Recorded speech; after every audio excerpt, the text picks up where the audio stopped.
Salut à tous, bienvenue dans cette nouvelle vidéo. Donc aujourd'hui, petite vidéo parce que récemment j'ai eu un petit problème avec ma meuleuse Ryobi. Euh, le souci c'est que dès que je mettais la batterie, elle restait accélérée. En fait, la gâchette n'allait plus, je pouvais plus rien faire. Dès que je mettais la batterie, en fait, elle tournait. Donc je trouvais que ça a été un peu dangereux. Et, et bah, du coup, dans cette vidéo là, on va voir, j'ai réussi à la refaire. Allez, nickel, impeccable. Et du coup, bah, je vous montre tout ça en vidéo tout de suite. C'est parti.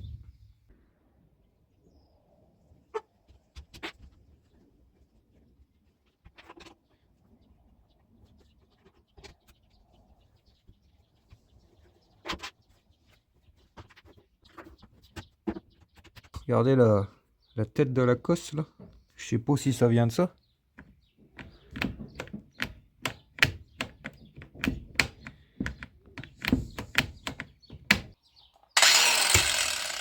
À mon avis, c'est les deux cosses qui sont là et qui font contact ensemble en fait.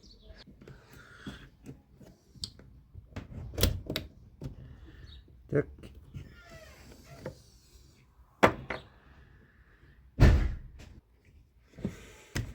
Ah. Tac. Putain, j'arrive pas à l'enlever celle-là.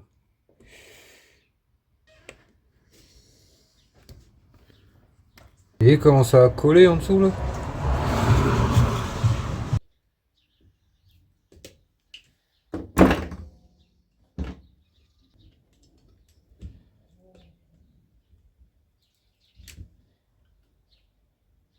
Tac. Donc, alors ça.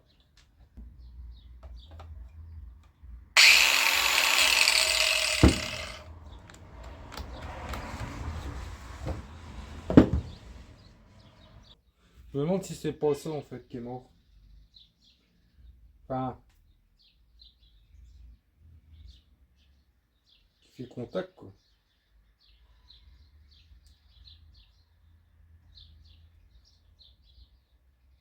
Ouais, je pense que j'ai trouvé que. Enfin, ce qui ne va pas. C'est ce truc là qui est cassé en fait. Vous voyez, c'est ce qui fait contact dedans, fait faire contact dedans. Et vu qu'il est cassé, ben, c'est resté en contact.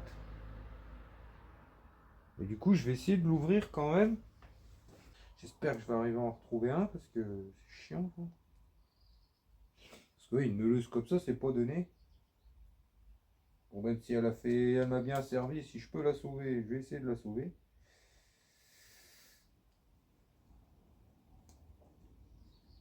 Ouais, à mon avis, oui. Vu la gueule que ça a, ça.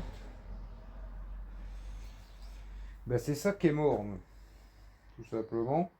Vous voyez, tout est fondu dedans. Je sais pas si vous voyez bien. Donc du coup, bah, je vais essayer de chercher ça sur internet et puis on va voir. Ah ouais, ouais d'accord. Oui, en gros, tout est soudé quoi. Donc c'est du coup, c'est ce petit bordel là qui est mort. Tout s'est soudé ensemble, bah, du coup, ça fait contact tout le temps en fait. Et à la base, quand vous appuyez, ouais, ouais, bah c'est tout. Donc du coup, ouais, je vais essayer de, du coup, je vais essayer de trouver cette pièce là sur internet et puis on va voir à ça. Hein. Les amis, nous là à peu près 2 semaines après. Ouais, ça fait déjà une bonne semaine que j'ai reçu la pièce. Je l'ai trouvée. D'ailleurs, je vous mettrai le lien dans la description de cette pièce-là. Sur le site et tout ça que je l'ai trouvé. Et du coup, ouais, ça fait une bonne semaine que je dois finir la vidéo. Ce soir, j'ai un peu de temps, donc on va voir si c'était bien ça. Et puis si on arrive à régler le problème. Oui, j'ai commandé exactement le même. D'ailleurs, même sur le site, ils font pas mal de petites choses comme ça. De tout ce qui est petit interrupteur et tout ça. Tout ce qui est de petites bricoles dans le genre, ouais, des genres de connectiques, d'interrupteurs, de machins un peu qu'on trouve pas ailleurs. Donc c'est plutôt cool. Donc bah, si vous venez avoir le même problème, bah, je vous mettrai le lien d'où moi j'ai réussi à le trouver dans la description. Donc c'est parti, en espérant que c'est bien ça. Donc go.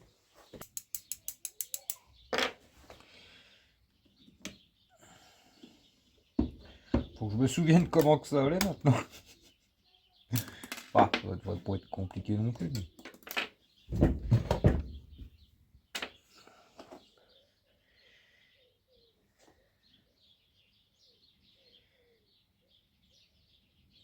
Ça va aller en haut. Ça va aller là. Donc il y avait le ressort là qui est là.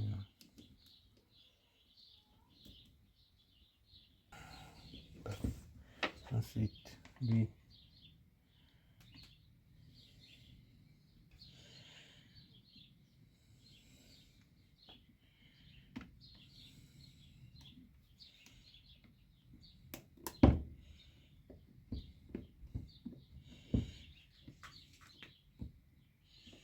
Il venait là.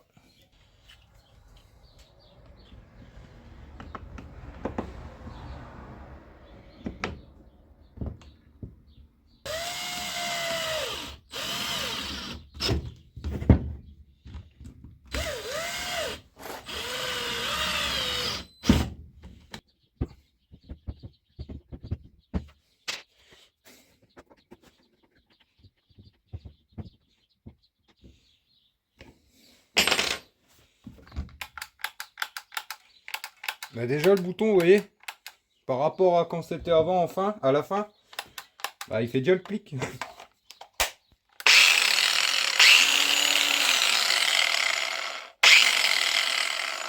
Impeccable. Donc voilà, disqueuse réparée. Nickel. Alors la pièce là, elle m'a pas coûté bien cher. Hein.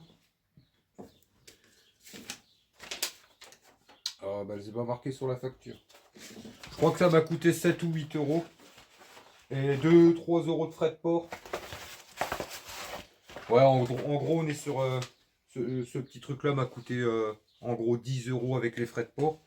Donc c'est plutôt nickel. Je suis assez content.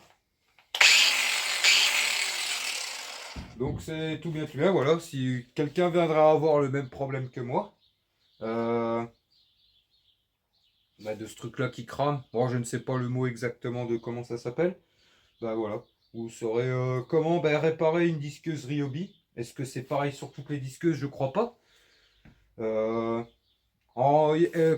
pour ceux qui me connaissent pas en fait, d'habitude dans mes vidéos c'est pas du tout le genre de vidéo que je fais, mais je fais beaucoup de récupération de ferraille, de métaux, de machin, des trucs comme ça, de tri. Je montre comment trouver du cuivre, comment récupérer pour se faire un petit peu de sous avec tout ça en fait. Et ce qui fait que des disqueuses, des trucs comme ça, je suis souvent amené à en récupérer. Et du coup je pense que c'est une vidéo des vidéos qu'on fera un peu plus souvent. Donc oui, je pense que c'est des vidéos que je vais me mettre à faire un peu plus, enfin de temps en temps, on va dire, réparer disqueuse, tout ce qui est perceuse, machin et tout ça, que je vais essayer. Vous voyez, c'est pas du tout mon domaine et tout ça. C'est quelque chose que j'apprends. Après, il n'y a rien de compliqué, vous avez bien vu. N'importe qui peut changer ce truc-là. Et je pense, oui, que par la suite, c'est des vidéos qu'on verra plus souvent parce que pour ceux qui ne me connaissent pas, des disqueuses, des perceuses et tout ça, j'en ai des bacs et des bacs complets là-bas.